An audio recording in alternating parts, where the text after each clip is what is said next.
இன்று நம்ம வீடியோவில் 9 நாட்கள் பக்தி, இசை, கலை, மகிழ்ச்சி கலந்து கொண்டாடப்படும் நவராத்திரி பண்டிகை பற்றி பேசப் போகிறோம்.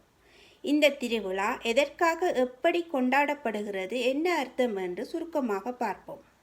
நவராத்திரி என்றால் என்ன என்ற விளக்கத்தை முதலில் பார்ப்போம். நவ என்றால் 9, ராத்திரி என்றால் இரவு, அதாவது 9 இரவுகள் கொண்ட பண்டிகை ஆகும். இது அம்மன் வழிபாட்டிற்காக கொண்டாடப்படும் மிகப்பெரிய திருவிழாவாகும்.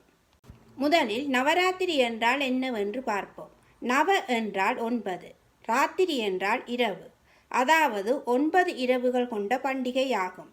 இது அம்மன் வழிபாட்டிற்காக கொண்டாடப்படும் மிகப்பெரிய பண்டிகையாகும்.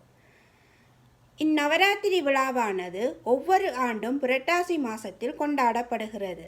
அதாவது மகாலய அமாவாசைக்கு பிறகு தொடங்கி 10ஆம் நாளான விஜயதசமியுடன் நிறைவடைகிறது. நவராத்திரி பண்டிகையின் போது முதல் 3 நாட்கள் தடைகளை அகற்றி வீரத்தை தரும் துர்க்கையை வேண்டியும், அடுத்த 3 நாட்கள் செல்வமும் வளத்தையும் அள்ளி வழங்கும் லட்சுமியை வேண்டியும், கடைசி 3 நாட்கள் அறிவு, கல்வி, கலைகளை தரும் சரஸ்வதியை வேண்டியும் கொண்டாடப்படுகிறது. நவராத்திரி விழாவின் போது வீடுகளில் கொலு வைத்து வழிபடுவார்கள். தினமும் சுண்டல், அவல் செய்து நெய்வேத்தியம் பண்ணுவார்கள். 9ஆம் நாளான சரஸ்வதி பூஜை அன்று புத்தகங்கள், வாகனங்கள், வேலை செய்யும் உபகரணங்களை வைத்து பூஜை செய்வார்கள். இதனை ஆயுத பூஜை என்று கூறுவார்கள். 10ஆம் நாளான விஜயதசமி அன்று குழந்தைகளுக்கு ஏடு தொடக்குதல், நடனம், சங்கீதம் போன்ற கலைகளை தொடங்குதல், புதிய தொழில்களை ஆரம்பித்தல் மிகவும் நன்மை பயக்கும். நவராத்திரி விழாவின் ஆன்மீக அர்த்தம் என்னவென்றால், முதல் 3 நாட்களும் துர்க்கையை வழிபட்டு பயத்தை அகற்றி தைரியம், வீரத்தை பெறும் வழிபாடாகும். அடுத்த 3 நாட்கள் லட்சுமி வழிபாடு, வறுமையை நீக்கி செல்வத்தை பெறும் வழிபாடாகும்.